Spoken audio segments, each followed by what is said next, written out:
lot of students unfortunately, but let's see what will happen. Okay, səsim yaxşı gəlir də hər şey. You can hear me well right now, yes?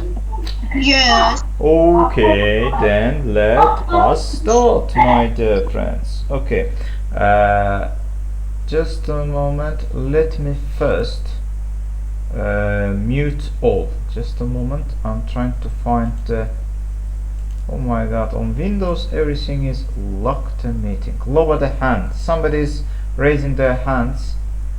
Kimse nəsə demək istədi, əlini qaldırdı deyəsən. Ne demek? Tamam. Uşaqlar, xahiş edirəm, mikrofonları açmayın.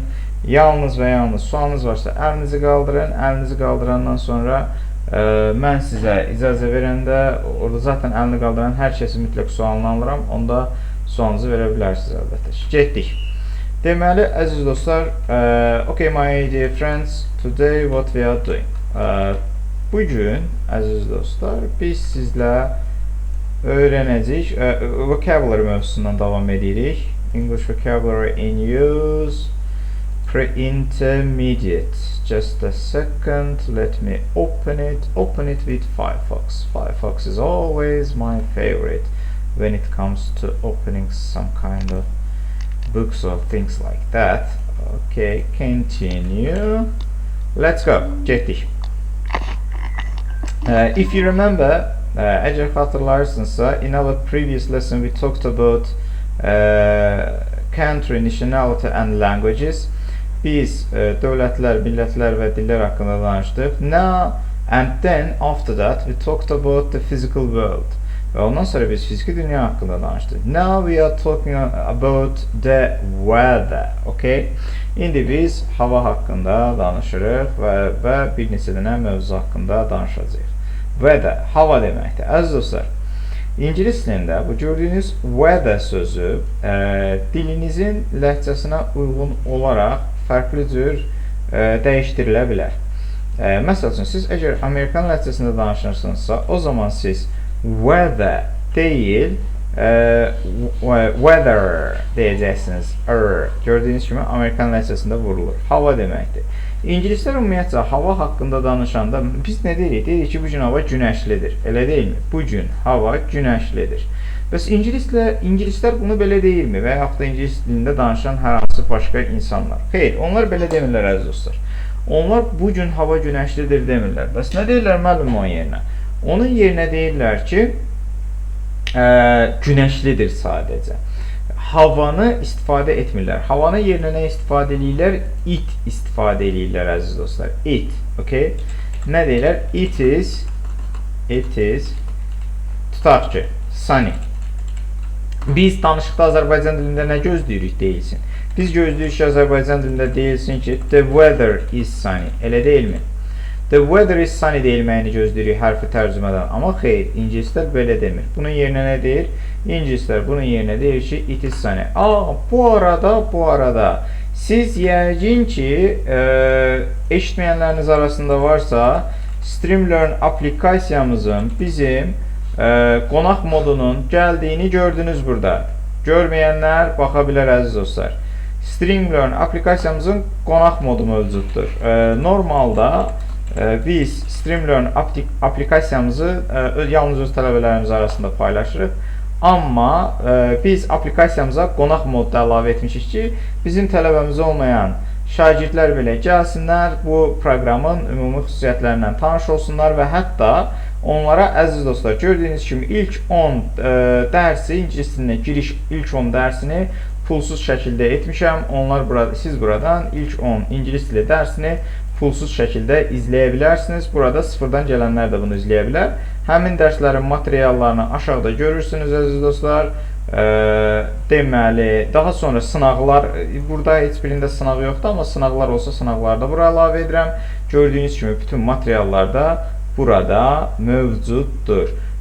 Bunu Android istifadəçiləri ilə Streamlearn yazaraq yükləyə bilərlər. iPhone və yaxud da kompüterlə istifadə edən şagirdlərimiz isə Streamlearn online səhifəsi vasitəsilə qoşula bilərlər. Burada əzbərləmə bölməsi də aktiv olubdur və buradan da Bəzi sözlərin kilidini açmışam əziz dostlar. Rahat bir şəkildə girib sözdə əzbərləyə bilərsiniz Streamlearn aplikasiyamızda, əgər yoxdursa sizdə. Və buradakı bütün bölmələr, deməli ki, bu kitabdakı bütün sözlər Streamlearn aplikasiyasında da xüsusi qeyd olunubdur. Nəsə, davam edirik əziz dostlar. Nə dedik burada? Dedik ki, it is sunny. İngilislər nə deyir? Deməli, hava günəşlidir deyir əziz dostlar. İngilislər oturub sizə deməyəcəkdir ki, the weather is sunny. Okay? Buna diqqət edin. Weather conditions, hava şəraiti. Condition sözünün mənası şərait deməkdir. Diqqətli olun. Note that it's very common to form adjectives by adding y. Deyir ki, diqqətli olun ki, sifət yaratmaq y əlavə etməklə çox asandır. Diqqətli olun. Baxın, nə deməkdir fog? Fog, duman deməkdir. Bu arada Streamlearn aplikasiyasında biraz da söz praktikasını sizə göstərəcəyim. İstifadə edən tələbələrimiz bilir, çox möhtəşəmdir və həqiqətən də asıllıq yaradır əziz dostlar. Söz öyrənmək yəni asıllıq yaradır, çox gözəldir. Fog, duman deməkdir. Foggy nədir? Dumanlı. Cloud, bulud deməkdir. Cloudy nədir? Buludlu. The cold, soyuq deməkdir əziz dostlar. Fikir verin, əgər cold sözündə the article-ını görürsünüzsə, deməli soyuq mənasını verir. Yəni isim olaraq soyuğa. Məsələn, the cold is the most unpleasant thing in Canada. Məsələn, Kanadada soyuq ən xoşa gəlməz şeydir. Və yaxud da cold isə sifət olaraq istifadə olunur. Sifət olaraq necə istifadə edəcəyik? Your hands are cold. Sənin əllərin soyuqdur kimi belə istifadə edə bilərsiniz. Ice, buz deməkdir. Icy, buzlu mənasını verir əziz dostlar. Sun, günəş deməkdir. Sunny, günəşli mənasını verəcəkdir. Wind, külək deməkdir. Windy, küləkli mənasını verir əlbəttə ki. Snow, qar deməkdir. Snowy, qarlı mənasını verir. Rain, yağış deməkdir. Burada əziz dostlar, ingilis dilində rainy ifadəsi də mövcuddur. Burada verilməmişdir. Amma biz veririk. Amma wet də mövcuddur. Wet nə deməkdir? Nəm deməkdir əziz dostlar. Bəs bunların bəzilərinin feilləri necə ola bilər? Sun, günəşin məsəl üçün feili necə olacaqdır? Feil nə deməkdir? Yəni hərəkət. Günəş neydir? Günəş parlayır. Shine feilindən istifadə edəcəksiniz əziz dostlar burada. Nə deyəcəksiniz? Deyəcəksiniz ki, the sun is shining. Günəş parlayır. Görürsünüz, the sun is shining. The wind is blowing. Küləyin əsməsinə isə blow ilə deyirik. Blow başqa nə mənasını verə bilər? Blow həm də üfürmək mənasını verə bilər əziz dostlar. The wind is blowing. Külək üfürür mənasındadır. Yəni əsir bizim dildə desək. Fikir verin, bunlar nə demir? Demir ki, the snow is snowing. Qar yağır biz deyirik də, yağ qarır. Amma bunlar nə deyirlər? It is snowing deyirlər əziz dostlar. Yəni qar yağır, yağ qarır deyəcəkdir. Rain, yağış yağır. Rain is raining demir bunlar uşaqlar. Çünki bunlarda rain, yağış, həm də raining, yağış yağmaq feili, hər ikisi də eyni feildir. O zaman nə etməliyik? Biz burada itdən istifadə edirik öndə. It's raining, yağış yağır və yaxud da hava yağışlıdır demək istəyirəm. Bəs o zaman necə deyəcəyim? O zaman deyəcəyim ki, it is rainy. Okay, əziz dostlar. Deməli, biz də hava sözünün yerinə it ifadəsini istifadə etməkimiz daha ingilis dilində geniş yayılmışdır. Əlavə olaraq nə deyim sizə? Əlavə olaraq onu deyim ki, ingilislərdə biz hava deyirik də, elə deyilmi? Burada iki şey nəzərdə tuta bilərik biz hava deyəndə. Məsəl üçün, bir dəqiqə hal-hazırda çölə baxanda gördüyüm havanı da nəzərdə tuta bilərəm və yaxud da nəfəs aldığım havanı da nəzərdə tuta bilərəm. Hər ikisi də ingilis dilində hava deməkdir əziz dostlar. Bəs, hocam, bunların arasında ingilis dilində fərq vardırmı? Azərbaycan dilində gördük ki, fərq yoxdur. Bəli, fərq vardır. Uşaqlar, əgər biz nəfəs aldığımız havanı nəzərdə tuturuqsa, o zaman ona deyəcəyik. Britaniya ingilis dilində, Amerikan ingilis dili air deyəcəkdir əlbəttə ki. Yox, əgər biz çöldəki hava şəraitini nəzərdə tutaraq hava deyirsə, ona isə biz weather deyəcəyik. Məsəl üçün, mən deyirəm ki, the air is very spoiled in this room. Bu otaqda hava çox pozulmuşdur. Belə bir ifadədən də istifadə edə bilərik. Və biz ingiliscəsində bir daha vurğulayıram. Hava buludludur. Məsəl üçün, the weather is cloudy adətən demirik. Bunun yerinə nə deyirik hocam? Biz deyirik ki, it's cloudy. Okay? Bu nə deməkdir? Hava buludludur mənasını verəcəkdir əziz dostlar. Okay, bura qədər ümidvaram hər kəsə aydın oldu. Deməli, davam edirik, sonra görək nələrimiz vardır bizim. Nə deyir? Deyir ki, there are common word partners to describe weather conditions. Hava şəraitini təsvir etməkdən ötəri söz partnyorları ingiliscəsində mövcuddur. Ay mənim, söz partnyorları nədir? Allah köməyiniz olsun. Deməli, əziz olsun, söz partnyorları o deməkdir ki, məsəl üçün, iki dənə söz yan-yana gəlir. Əslində, bunların yan-yana gəlmək kimi bir məcburiyyəti yoxdur, amma siz bunları yan-yana daha çox görə bilərsiniz. Müəllim, burada nə demək istəyir? Şair burada nə demək istədi? Müəllim, burada nə demək istər? Müəllim, burada demək istəyir ki, məsəl üçün, deyək ki, qatı duman Azərbaycan dilində. Qatı və duman söz partnyoru hesab olunurlar. Bunlar əslində yan-yana gəlmək məcburiyyətində deyirlər, amma danışıqda istifadə eləyəndə biz bunları yan-yana istifadə edirik. Leksikada bizdə qatı demək daha münasibdir. Biz qalın duman deyirik Azərbaycan dilində. Xeyr, demirik. Onun yerinə nə deyirik? Qatı duman deyirik. Amma küləyə nə deyirik? Küləyə güclü külək deyirik. Ağır külək demirik ki, onun yerinə nə deyirik? Güclü külək deyirik. Deməli, bəzi söz partnyorları vardır ki, dillərdə əziz dostlar. Bunlar yerindən asılı olaraq fərqli-fərqli gördüyünüz kimi istifadə oluna bilər. Bəs yaxşı, hocam, İngilis dilində belə söz partnyorları hansılardır? Gəlin buranı oxuyaq birlikdə. Deyir ki, it's very cloudy this morning. Bugün çox buludludur. Bugün çox buludlu idi, sorry. But the sun came out after lunch. Amma qəlyanaltıdan sonra günəş çıxdı. Sunla come out sözü yan-yana gəlibdir, burada görürük.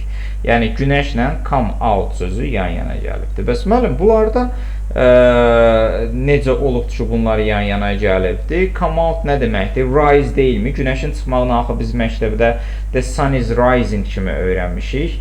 Əziz dostlar, günəşin çıxmağı, əgər günəş üfüqdən çıxırsa, ingilis dilində siz bunu rise ilə istifadə edirsiniz. Deyirsiniz ki, the sun is rising deyirsiniz, okay? Yox, əgər günəş buludlar dağılaraq günəş çıxırsa, siz buna come out ilə deyirsiniz. The sun came out deyirsiniz, okay? After lunch. Yəni deyir ki, qəlyanaltıdan sonra günəş nə idi? Estağfurullah. Bulud dağıldı, günəş ortalığa çıxdı. The accident happened in thick fog. Deyir ki, qəza qatı dumanda baş verdi. İndi yaxşı, Azərbaycan dilində biz nə deyirik? Biz qatı duman deyirik, elə deyilmi? Amma ingilis buna nə deyir? Qalın duman deyir. Diqqətli olun. Deməli, ingilisin söz partnyoruyla Azərbaycan dilinin söz partnyoru bir deyil. Deməli, biz ingilis dili öyrənəndə nəinki bu dilin özünü öyrənməliyik, əziz dostlar. Həm də bu dilindəki söz partnyorları da bizim üçün çox önəmlidir. Məsəl üçün, deyirəm ki, günəş çıxmağı, əgər bu söz partnyoru olan bu çıxmaq bizdə istifadə olunursa, günəşin dağılıb günəşin çıxmağı kimi, o zaman come out-la deyəcəksiniz. Yox, əgər bu istifadə olunursa, səhər-səhər günəşin çıxmağı kimi, nə ilə deyəcəksiniz? Rise-la deyəcəksiniz. Duman barəsində də gördüyünüz kimi qatı duman, thick fog olacaqdır. Sonra davam edirik. We had some heavy rain at the weekend. Bizim, deməli, həftə sonu güclü yağış oldu bizdə. Belə deyə bilərik bu cümləni. We had some heavy rain at the weekend. Burada maraqlı bir məqam nədir? Biz güclü yağış deyirik, elə deyilmi? Güclü, muskullu yağış. Amma bunlar nə deyirlər? Bunlar deyirlər ki, heavy rain. Yəni, ağır yağış deyirlər bunlar. Fikir verirsiniz, bunların söz partnyorundan bizim söz partnyorumuz arasında nə qədər həqiqətən də fərq vardır, əziz dostlar. Heavy rain-in bəs yüngül forması nədir? Light rain-dir, əziz dostlar. Yəni, yüngül yağış deməkdir. Yaxşı, hocam, heavy rain-in yüngül forması light rain-dir, anladıq bunu. Light-in başqa nə mənası var? Axı, mən light elə bil işıqlı kimi də eşitmişəm. Bəli, sən düz eşitmisən. İngilis dilində light sözü həm də işıqlı mənasında verə bilər. Məsələn, this room is light. Bu otaq işıqlıdır. Light həm də yüngül mənasında verə bilər. Oh, don't worry, I can carry it myself. It's not heavy, it's very light. Narahat olma, mən bunu özüm daşıya bilərəm. Bu ağır deyildir, bu çox yüngüldür. Gördüyünüz kimi, belə cümlələr tərkibində də istifadə edə bilərik. Davam edirik əziz dostlar. There was a strong wind when we were on the boat. Fikir verin, burada amma küləyi Azərbaycan dilində olduğu kimi güclü ilə söz partnyoru edibdir. Deyir ki, güclü külək var idi, biz qayıqda olarkən, tamam, biz qayıqda olarkən güclü külək var idi, lap yaxşı. Burada mən nə görürəm? Burada onu görürəm ki, güclü sözü küləklə birlikdə istifadə oluna bilər və bununla birlikdə söz partnyoru ola bilər əziz dostlar. Daha sonra davam edirik. The wind has blown all the apples of the tree. Külək ağacdan bütün almaları yerə saldı. Blow off ifadəsi var əziz dostlar. Zaten biz küləyin blow'dan istifadə etdiyi haqqında danışmışdıq. Nə dedik? The wind is blowing demişdik, elə deyilmi? Külək əsir demişdik, elə deyilmi? Nə isə əsərək yerə salmaq isə əziz dostlar, blow off ifadəsi olacaqdır. The wind has blown all the apples of the tree. Gördüyünüz kimi külək bütün almaları ağacdan əsərək yerə saldı. Bəli, bunda istifadə edə bilərsiniz. Bəs yaxşı, aranızdan kim mənə deyər ki, bu hansı zamandır? Has blown all the apples off. Bu zamanın hansı zaman olduğunu kim əlini qaldırıb mənə deyə bilər? The wind has blown off. Okay. Xatirə Qasanova. It's present perfect. It's present perfect. Your answer was perfect. Okay. Can you stop this? Speak with British accent, please. I hate it. You hate it? Okay. The door is just one click away. Yeah, we have to just speak an American accent. Who says? Me. Okay, okay. This is my realm there, and that's why I am the ruler here. Okay. Oh my. Ayxan Məmmədov, please, could you explain me where we use present perfect, please? Zəhmət olmasa present perfect'in harada istifadə olunduğunu mənə deyə bilərsən Ayxan?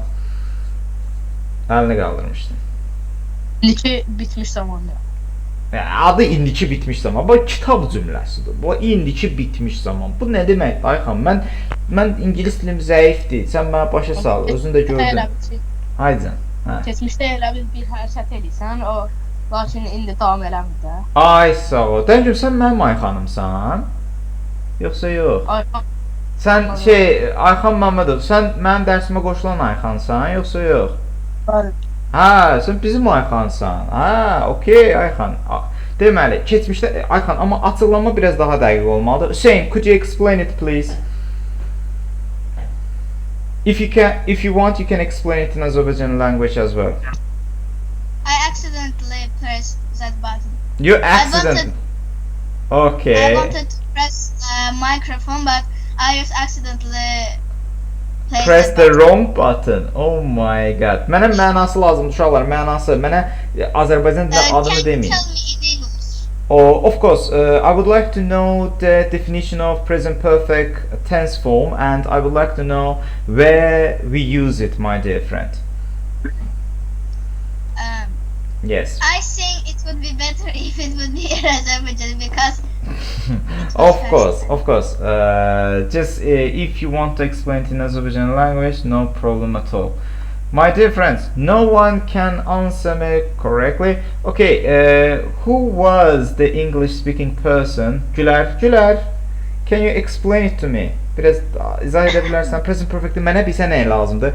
İstifadəsi lazımdır gözəl qızım. Yəni sırf şey yox ki, indiki bitmiş zaman yox. Mənə istifadə harda, niyə bu zaman var? Yəni özəlliyi nədir? Buyur gözəl qızım.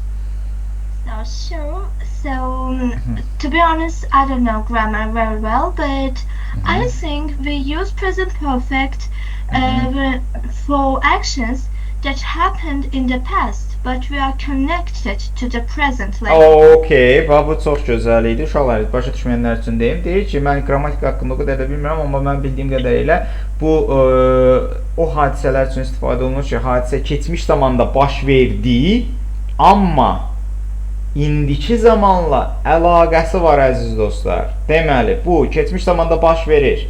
Tamam, lap gözəl baş verdi, gözəl. Amma indiki zamandan əlaqəsi vardır. Bu arada Gülər, sən unfortunately I have to break the news for you because you have some elements of British accent in your speech. For example, you said fall. Actually, if you try to speak only in American accent, then you have to say far. okay, thank you for that. That's brilliant. Not for that, for that. Okay, You thank you. bloody She's Texas. speaking You bloody Texas girl. Okay.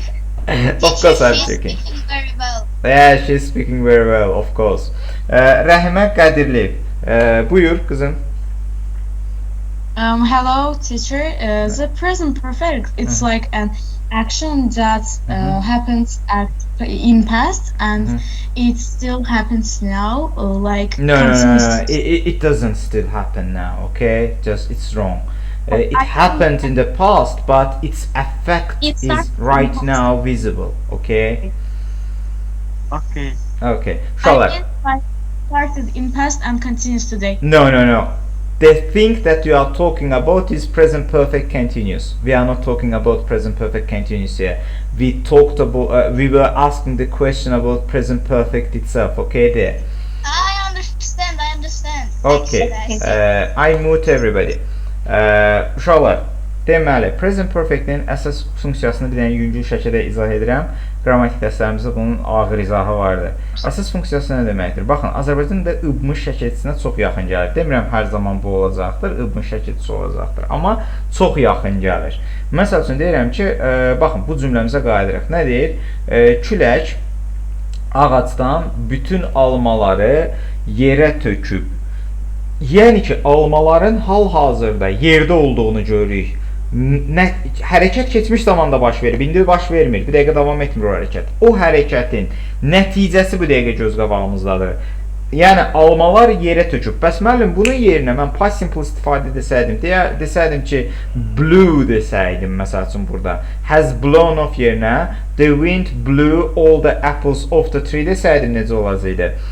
Burada nə deməkdir? Külək almadan ağacları yerə tökdü olacaqdı. İşte tökdü oldu, qutardı. Bəlkə ondan sonra, yəni past simple-da hərəkətin özündən sonra, past simple-dan sonra nəyin baş verdiyi haqqında məlumat vermirik. Amma present perfect-də indi də bu dəqiqə hal-hazırda situasiyanın davam etdiyi haqqında məlumat veririk. Biri var tökdü, bu past simple-dır. Biri var töküb, bu isə present perfect-dir. Tökübdə nədir? İndi də göz qabağında almalar oradadır. Tökdü nədir? Bu isə present past simple-dır. Yəni tökdü, qutardı, keçmişdə oldu. Sonra almalar yığıldı mı haqqında məlumatımız yoxdur, əziz dostlar. Davam edirik. Okay, maraqlı diskussiya oldu. It rained in the morning, but the sky was clear by lunchtime. Deməli, deyir ki, səhər yağış yağdı, amma göy, yəni səma belə deyək də, Azərbaycan dilim yoxdur mənim fikrim, fərqinə vardığınız kimi Azərbaycan dilində cümlə qurmaqda çətin çəkirəm. Deməli, qəlyanaltı vaxtına qədər hava səma təmizləndi, belə deyim sizə. Bu nə deməkdir? Clear burada nəyə nəzərdə tutur? Yəni bulutsuz olmağı nəzərdə tutur. No clouds, gördüyünüz kimi açıqlamasında veribdir.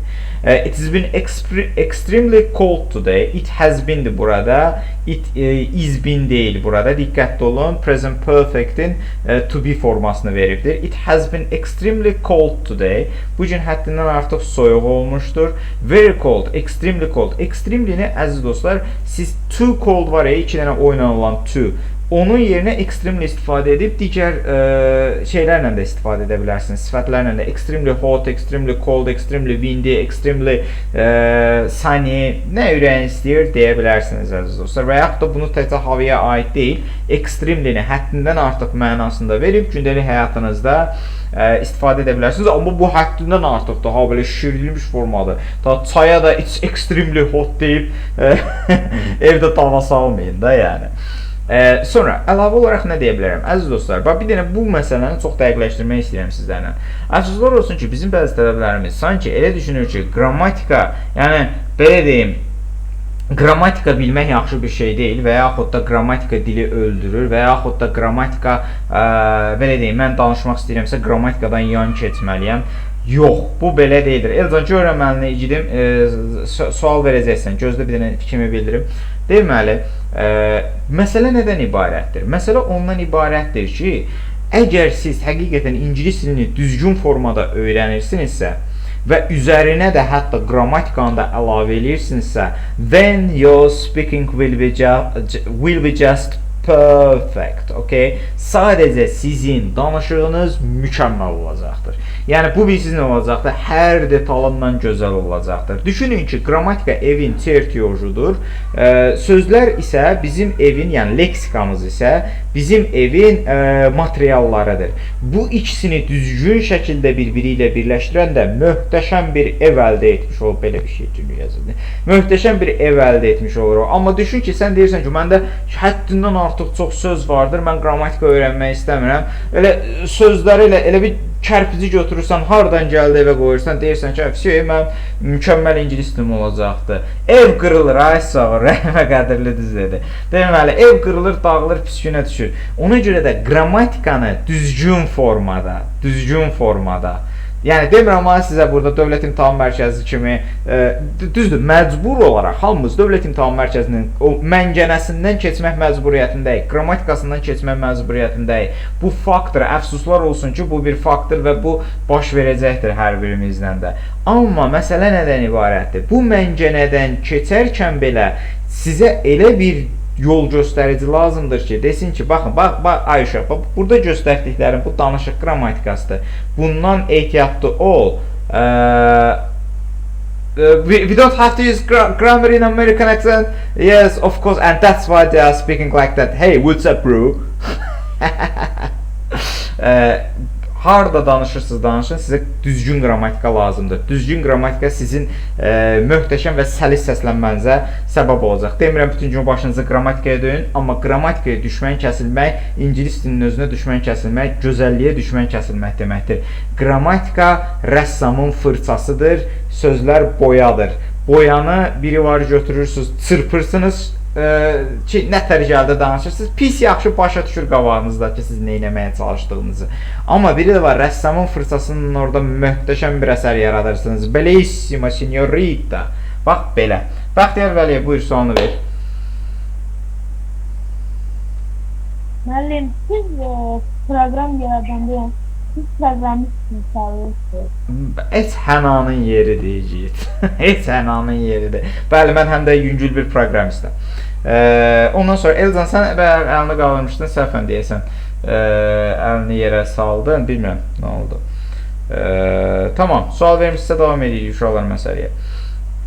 Getdik bizə saniyə. Bir dəqiqə. Aha, burayla davam edirik. It has been extremely cold. Burada has been'dir. Bax, burada mən qrammatika ilə nə anlayıram? Nəyə görə İncat müəllim qrammatikanın önəmini vurğuladı burada?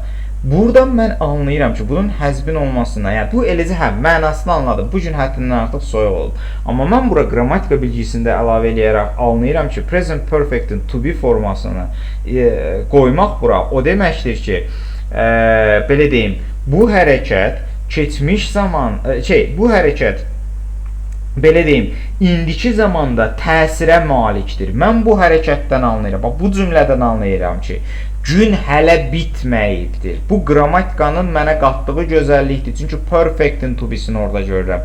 Günün bitmədiyini burada anlayıram. Amma burada mən it was extremely cold today görsəydim, mən biləcəydim ki, bu gün artıq bitibdir və artıq günün sonundayım. Demək olar ki, 11:00'dur falan, nə idi? Artıq gün bitmək üzrədir, bunu nəzərdə tuturam. Amma burada mən anlayıram ki, gün hələ bitməyibdir və bu nəticə dəyişə bilər. Bilmək olmur, birdən-birə günəş çıxdı. Son bir neçə gündür Gəncədə zaten 4 fəsli bir gündə yaşayırıq. Davam edirik əziz dostlar. Rain and storms. Yağış və deməli fırtınalar. Bunu da demədən əvvəl sizə bir dənə də şey göstərirəm. Streamlearn-ın əziz dostlar, bu bayaq söz verdiyim lüğət öyrənmə. Əziz dostlar, baxın, Streamlearn-da bu gördüyünüz lüğətdir, elə deyilmi? İlk olaraq nə edirsiniz burada? Gəlirsiniz bura, nəzər sal. Nəzər sal nədir? Nəzər sal sizə bu lüğət kartının içərisində neçə dənə lüğət sözünün olduğunu, onların necə səsləndiyini, bilmirəm, eşidirsiniz, eşitmirsiniz, onların necə səsləndiyini, Rus və Azərbaycan dilində tərcüməsini və sizin bu sözü öyrənmə progresinizi göstərir. Okay, gördüyünüz kimi. Sonra siz nə edirsiniz? Baxırsınız bütün sözlərə, adi kağızı qoyub nətər sözü öyrənirsiniz. Onun üçün bu sözü öyrənməyə çalışırsınız. Deyirsiniz ki, baxdım. Hə, deyəsən mən bu sözləri bilirəm. İndi amma yox. Kağızda nə idi? Deyəsən mən bilirəm, müəllimə cavab verməliydik. Yox, elə eləmirik burada. Gəlirsiniz burada düymədə öyrən düyməsini basırsınız. Nə edir? Relation. Bu başlayır proqram sizi. Baxın, hər söz üçün 15 saniyəniz var. Sizi yoxlamağa və bir yolla yoxlamır sadəcə. Bir neçə dənə fərqli yolla yoxlayır. Qohum nə idi? Deməli, relative də mənası var. Sonra family, ailə. İndi bir dənə sona qədər bax. İndi fikir verin. Burada düyməni basıram, səslənmə gəlir. Bilmirəm, qulağımda eşidirsiniz, eşitmirsiniz. Bir dəqiqə hal-hazırda o səslənir. Wife nə deməkdir? Həyat yoldaşı deməkdir. Yox, ailə, estağfurullah. Wife nə idi? Buranı oxuyuram. Family. Bax, fikir verin, fərqli-fərqli idi. Arvad, həyat yoldaşı nə idi? Wife idi. Həm yazıram, həm oxuyuram, həm dinləyirəm. Relative. Gördüyünüz kimi və bununla da müəyyən bir müddət mother nə idi? Ana deməkdir. Tutaq ki, bununla da, bax gördüyünüz kimi bir sözü sizdən soruşacaqdır 10 dəfə uşaqlar, okey? Bir sözü sizdən 10 dəfə soruşacaqdır. Bunları tamamlayandan sonra sizin bu sözü bilməmək kimi bir seçiminiz ola bilməz. Mütləq şəkildə o sözləri biləcəksiniz. Wife, arvad.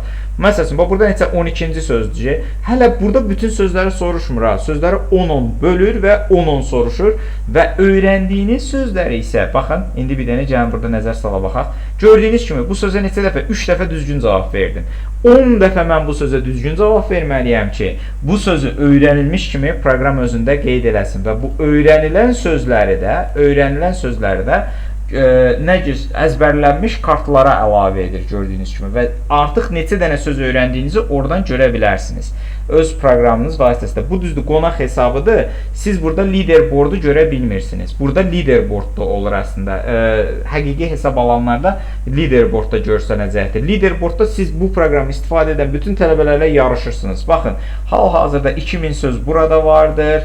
Hardasa 3000 söz də burada mövcuddur əziz dostlar. Hələ bu artırmağa da davam edəcəm. İndi advanced lüğəti var, Dövlət İmtahan Mərkəzi lüğəti var, sinonimlər lüğəti var. Hər şeyi bura əlavə edəcəm. Yəni lüğət öyrənmək möhtəşəm bir şeyə gəlib çıxıbdır gördüyünüz kimi.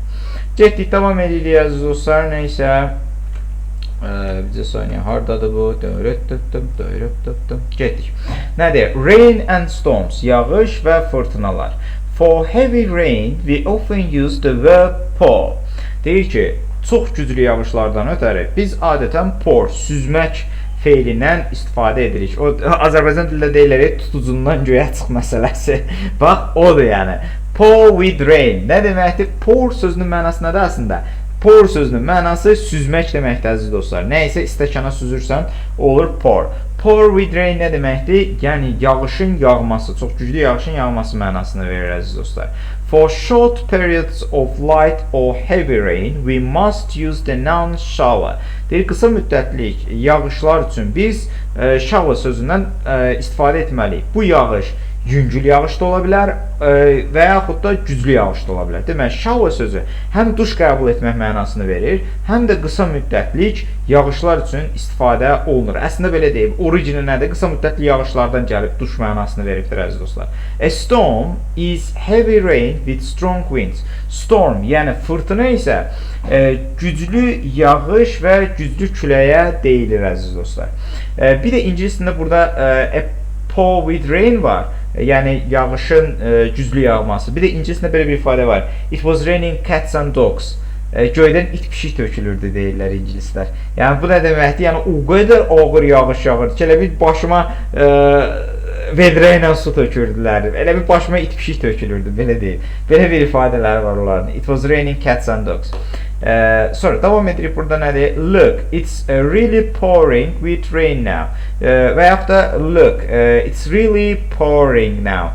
Bax, hal-hazırda yağış yağır mənasını verən bir cümləyə görürük biz burada. We had a couple of heavy light showers this morning. Biz bu səhər bir neçə güclü və yaxud da yüngül yağış oldu bizdə bu səhər. Bunu deməyə çalışır əziz dostlar. Shower nə idi? Qısa müddətli yağışa deyilirdi, həm də duş qəbul etməyə deyilirdi. Sonra nə veribdi burada? A period of hot weather sometimes ends with a thunderstorm. Deyir ki, belə deyim, period Azərbaycanda müddət. Müddət. Deyir ki, isti hava müddəti adətən fırtına ilə bitir. Thunderstorm var, storm var. İkisi də Azərbaycanda fırtına kimi tələffüz olunur. Bəs bunların fərqi nədir? Thunderstormda külək də var, yağış da var, şimşək də var. Yəni, menyuda nə var qoyublar hamısını. Bizim staliçni salat kimi. İçində hər şey var. Amma stormda nədir? Stormda sadəcə külək və yağışa deyilir. Okay, uşaqlar, yalnız bunlar var. First, it becomes very humid. İlk olaraq, hava çox nəmli olur. Sonra deyir, the air feels very warm and wet. Fikir verin, humid sözünə fikir verin. Deyir, hava çox isti və nəmli hiss edilir. Humid sözü maraqlı sözdür. Then you hear thunder and see lightning. Və daha sonra sən ildırımın səsini eşidir, şimşəyi isə görürsən. Deməli, thunder eşitdiyimiz şeyə deyilir. Əziz dostlar, boom. Lightning isə gördüyümüzə deyilir. Okay? Lightning isə gördüyümüzə deyiləcəkdir. And it's followed by heavy rain. Və bunun ardınca deyir ki, güclü yağışlar gəlir. Bəli, it's followed by heavy rain. Bunun ardınca isə güclü yağışlar gələcəkdir. Bura qədər aydındır, əziz dostlar. Bir problem yoxdur ki? Yoxdur. Davam edirik. Deməli, növbəti. Növbətidə biz nə deyirik? Nə deyir burada uşaqlar? Baxın, burada dərəcəyə bax. Temperature. Britaniya ləhcəsində temperature. Amerikan ləhcəsindədir. Amerikan ləhcəsində danışan dostlarımızın inciməsin, sadəcə xoşlayıram Amerikan ləhcəsindən dalga geçdirmək. Çünki onlar da Britandan çox dalga geçirlər. Davam edirik. 40 degrees a bottle of water.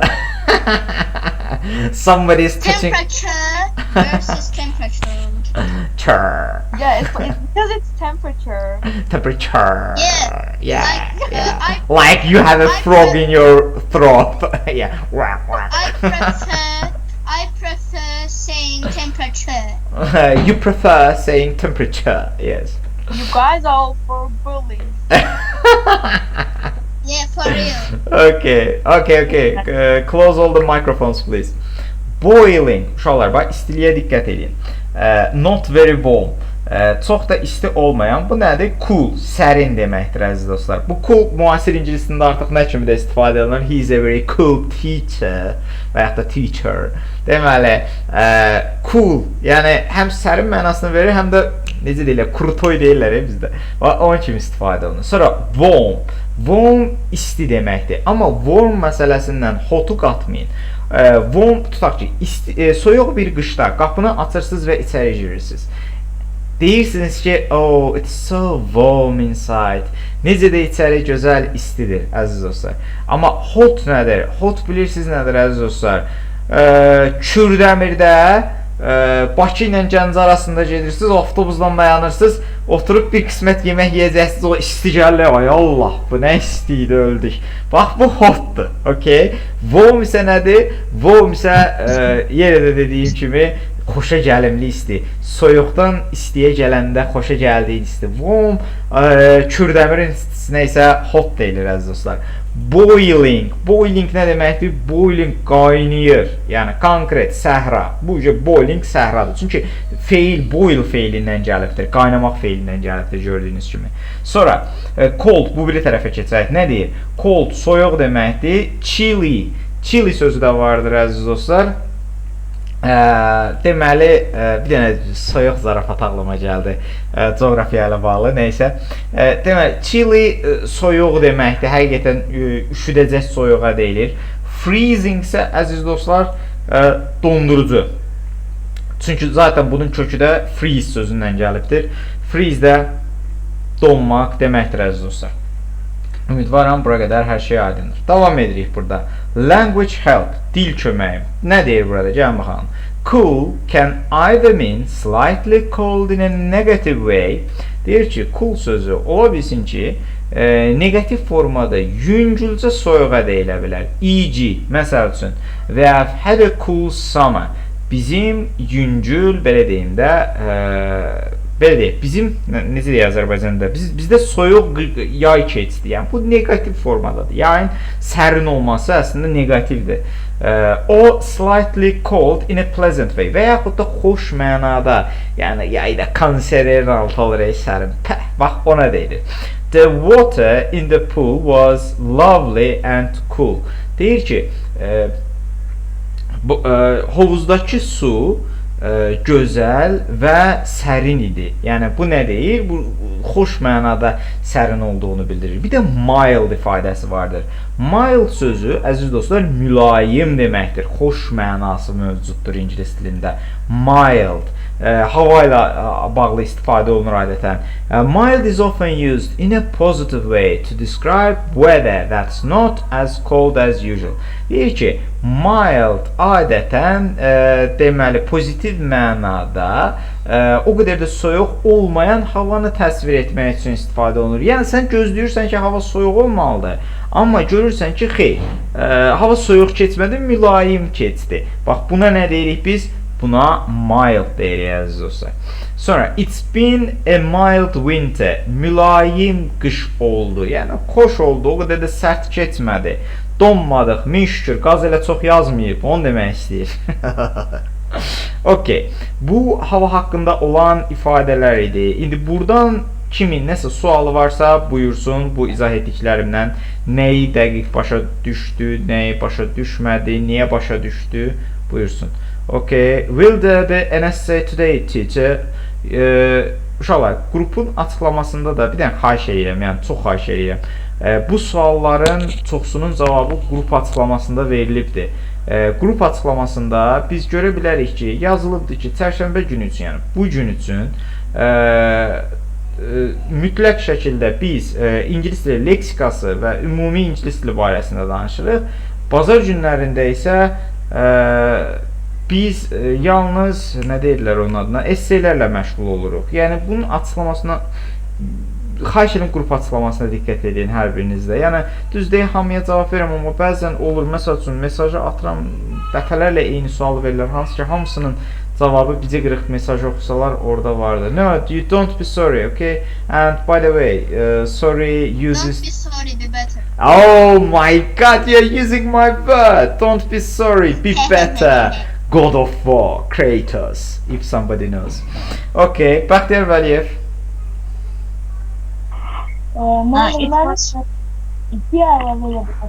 Necə?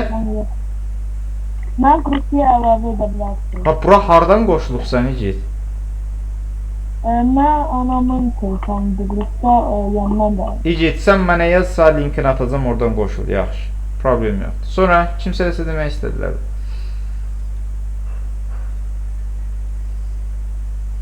Buyursun, xatirə. Müəllim, 100 sözlük essenin yazılışını və ya strukturunu öyrənəcəyin. Necə? Essenin yazılış və strukturunu, əgər sən IELTS esseləri kimi deyirsənsə, yox qızım, amma zamanlar üzərində falan deyirsənsə, yəni esseləri burada ən çox yazıb yoxlamaq üzərində gedirik. O detalları öz dərslərimdə öyrədirəm də qızım, anlıyorsun. Fikrim müəllim, dimin 2020'də formatını deyirəm. Elə 11-ci sinifi nəzərdə tutursunuz? Bəli, müəllim. 11-ci sinif, bəli, bu növbəti dərsimizdə esse formatı 11-ci sinif üzərində yazılacaqdır. Şeyə əlavə olunubdur, proqramımıza əlavə olunubdur, o 100 sözlük esseləri, bəli, yazacaq. Elə növbəti dərsimizdə zaten onları yazacaq, 100 sözlük dərs şeyləri. Sonra Akbar Tağıyev, buyurun. I understand all. Thank you very much. Oh, you're welcome, my dear. You're welcome. Okay. Sonra başqa sual qalmadı. Yəqin ki, kimlər əl qaldırıbdılar? Hüseyn. Teacher, I wanted to say that I didn't know that today will not be essay lesson. But that's not an accident, but I just wrote essay and we will be checking essays at Saturday, right? No, Sunday, my dear.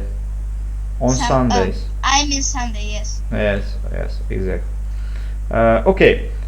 Deməli, əziz dostlar, bundan sonraki mövzumuza bir dənə baxım. Animals. Bu o qədər də çətin olmayacaq. Bir dənə sürətli şəkildə üzərindən keçə bilərik. Animals and insects. Heyvanlar və həşəratlar barəsində. Let's go. Pets and farm animals. Ev heyvanları və ferma heyvanları. Pet sözünün mənası ev heyvanı deməkdir, əziz dostlar. In the United Kingdom, bu arada United Kingdom'dur bu, əziz dostlar, UK. Many people keep pets. Bir çox insan ev heyvanı saxlayır. The most common are dogs and cats. Bunlardan ən geniş yayılmışları itlər və pişiklərdirlər. But people also keep birds. Amma insanlar həmçinin quşlar da saxlayırlar. E.g. Məsəl üçün, parrots, tutuquşları that are usually in a cage. Hansı ki, adətən cage, nə deyirlər Azərbaycanda? Qəfəsdədirlər. Children sometimes keep mice. Uşaqlar bəzən mice bizim dildə nədir? Siçanlar da saxlayırlar. Mouse bunun cəm formasıdır, əziz dostlar. Yox, mouse bunun tək formasıdır, mice bunun cəm formasıdır. And rabbits və dovşanlar da saxlayırlar. Some people keep more unusual animals as pets. Bəzi insanlar daha qeyri-adi heyvanlar saxlayırlar. Bir də saniyə, çox üzr istəyirəm. Okay, belə daha rahat. Yeah, teacher, thanks. But don't forget about snakes. Snakes? Okay. We are the people who have some phobias, my dear friends. Fobiyalarımız olan insanlar, ona görə, sorry. Deməli, in a cage, children keep sometimes, buranı dedim, some people keep more unusual animals as pets, frogs, snakes and spiders.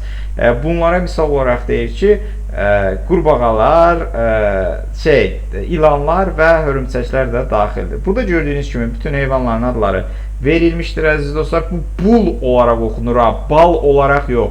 Bu bal olaraq oxunmur, bull olaraq oxunur. Red Bull qanadlandırır. Demək, goat. Goat nədir? Keçi deməkdir, əziz dostlar. Getdik. Farms in the United Kingdom may have sheep, pigs, cows daha doğrusu, horses, donkeys, chickens, goats and a bull. Deyir ki, Birləşmiş Krallıqdakı fermalar özlərində ehtiva edə bilərlər qoyunları, donuzları, inəkləri, atları, uzunqulaqları, toyuqları, keçiləri və öküzləri.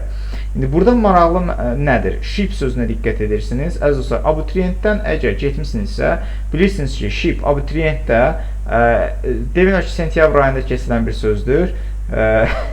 Ona görə ki, bu en artiklından cəm və tək formasını fərqləndirmək olur bunun. Cəm və tək forması eynidir bunun. En artiklına görə bunun cəm və yaxud da tək formada olduğunu biz görə bilərik. Bunu əsla cəmləyə bilməyəcəksiniz. Baxın, diqqətli olun. Sheeps deyilən bir anlayış yoxdur ingiliscəsində, okay? Wild animals, vəhşi heyvanlar. The pictures show a number of wild animals. Şəkildə bir çox vəhşi heyvanlar göstərilmişdir. A number of ifadəsinə diqqət edin. Yaxşı, belə bir sual. A number of, the number of, əziz dostlar. Kim mənə deyər? A number of, yoxsa the number of-dan sonra feil təklə istifadə olunacaq. Biraz abituriyent sual verək. Əlinizi qaldırın əlbəttə ki, ilk öncə. A number of, the number of. Okay. Amit Qasımov, bundan soruşmamışam. Müəllim, a number of-dan sonra xəbər cəmdə gəlir, a number of-dan sonra xəbər təkdə gəlir. Bəs Ahmet, biz bunu necə deyim, daha nətər yadda saxlayaq? Neyək? Bir yolunu denək ki, biz bunu qatmayaq bir-birindən. Yadda saxlayaq qəşək. Xatirəbə ki, sən yolunu deyəsən. Müəllim, a number of onsuz da e-dən sonra həmişə tək isim gəlir. onunla yadda saxlaya bilərik ki, ə-dən sonra, a number of-dan sonra da tək xəbər gəlir. Yox, xeyr, səhv deyirsən xatirə. Görsən, bax, qrammatikanı bilmək lazımdır. A number of-dan sonra cəm xəbər gəlir xatirə. Gəlir də mənə. Eynən. The number. Bəli, a number of-dan. A number of people. Baxın, bir dəqiqə, hər kəs... Gələ özüm bağlayayım da buradan. Deməli, əziz dostlar, a number of people were there. A number of people-dan sonra siz cəm xəbər istifadə edəcəksiniz. Okay? Amma the number of people-dan sonra siz tək xəbər istifadə edəcəksiniz. Okay? Niyə? Bunun açıqlaması da belədir. A number of bir çox mənasını verir. Bir çox insan. Bir çox insan orada idi deyirik, təsəvvürünüzə gətirin. A number of people deyirik. Elə deyilmi? Bir çox insan orada idi deyirəmsə, avtomatik olaraq mən burada xəbəri cəmdə götürürəm. The number of nədir? The number of sayı deməkdir, əziz dostlar. Bax, sizə bunu qrammatik cəhətdən öyrədirlər. Bundan sonra bu gəlir, bundan sonra bu gəlir. Sonra aləm dəyər bir-birinə. Mənasını bilin. The number of people. İndi gəlin bir dənə nümunədə burada göstərim sizə. Deyirəm ki, tutaq ki, the number of daha doğrusu, çünki şey var. The number of people, sayt var çünki, is 100. İnsanların sayı 100'dür. İnsanların sayı söhbət insanlardan gedir, yoxsa saydan söhbət gedir? Əlbəttə ki, saydan söhbət gedir. Ona görə də tək xəbər gələcəksiniz. Bir də var deyirəm ki, a number of people were waiting for you outside. Deməli, bir çox insan səni çöldə gözləyirdi. Gördüyünüz kimi, bax, mən sizə deyirəm, qrammatika danışığın cövhəridir, düzgün istifadə edildiyi müddətcə. Gördüyünüz kimi, əziz olsa, the və yaxud da is və yaxud da was olsun. Laf, gəl burada was götürək ki, ikisi də düz olsun. Burada əgər sən bunu bir-birini yerinə istifadə etsəydin, səhv olardı tamamən. Bunu necə yadda saxlayacaq? Mən tələbələrimə belə bir asan yol deyirəm. The number of t hərfindən yadda saxlayın. T, əziz dostlar, bizdə tək deməkdir Azərbaycan dilində, elə deyilmi? The number of-dan sonra deməli tək xəbər gələcəkdir. Belə yüngül bir formada yadda saxlaya bilərsiniz, gördüyünüz kimi. Buyurun Gülay, əlinizi qaldırmışsınız. Okay, the number of people or the I couldn't get, just it ran so fast I couldn't read till the end. Chat atsın görün nə deyir. Okay, the number of people, the number of people, the number of people. The number of the the number of the people. Mən burada the article qoymadım. Çox gözəl. Aramızdan bir dənə tələbəmiz çox gözəl bir səhvimizi tutdu bizim. Bəli, the number of the people olmalıydı. Çox sağ ol. Adı nədir bunun? Aybəniz Qəhrəmanova adı. Təşəkkür edirəm. Getdik. Deməli, növbəti. Monkey, tiger, oxunuşlara diqqət. Tiger, leopard, leopard yox, leopard. Okay. Sonra elephant, bear, lion, trunk. Trunk nə deməkdir? Trunk şeyə deyilir, əziz dostlar. Həm gövdəyə deyilir, ağacın gövdəsinə, həm də filin xortumuna deyilir. Okay? Elephant dedik, giraffe, camel, bunlar belə. Insects, böcüklərə baxalım. Bee, arı, ant, qarışqa, mosquito, yayların vaz keçilməsi. Hal-hazırda bir dəqiqə gözləyir, məşq zad edir ki, gəlsin yayda. Ağcaqanad, fly. Fly sözü həm feil olaraq uçmaq deməkdir, əziz dostlar, həm də milçək mənasını verir. Butterfly, köpənək. Wing isə qanad deməkdir, əziz dostlar. Adətən 2-dən olduğu üçün wings olaraq gedir. Sea creatures, dəniz yaratıqlarına baxırıq. Creature sözünün mənası məxluq deməkdir, dəniz məxluqları. Many different creatures, bir çox fərqli məxluqlar live in the sea, dənizdə yaşayırlar. Whale, balina mənasını verir. Dolphin, delfin deməkdir. Shark, akula deməkdir. Octopus isə bu 8 ayaq, 40 ayaq, ahtapot da bəzən deyirlər Azərbaycan dilində. Okey. Okey. Sonra sual olan var aziz dostlar. Elini kaldırabilir sual olan. Okey. Bu Hüseyin. Elini saldın aşağı. No, teacher, it was my hand was raised. I am trying to pull it. What is the opposite of the up? Down. Yes, to pull it Lower. down. But No. Öyle demeyeceksin. I tried to lower my hand. Lower. Okay. Okay. I tried to lower my hand. I tried to lower my hand, and then I lowered. I pressed one more time because it wasn't lowering, and it Okay. went up. That's why it was there. We understood you. Thank you for the clarification. But you could only say, teacher, sorry, it was just by mistake. Uşaqlar, sualınız varsa buyurun. Yoxdursa, we have to close our lesson. So I have to prepare for the another lesson. No, you don't have anything to say. Then see you, my dear friends. See you next time, and happy Qurban holiday. Take care of yourselves. Okay, bye everybody. Okay, Bye, teacher. bye. Bye, teacher. See you next Bye, time. teacher. Bye, teacher. Bye, teacher. Goodbye. See you soon. See you soon. Bye. Bye. Ha, düşürebilirsin. Just a moment.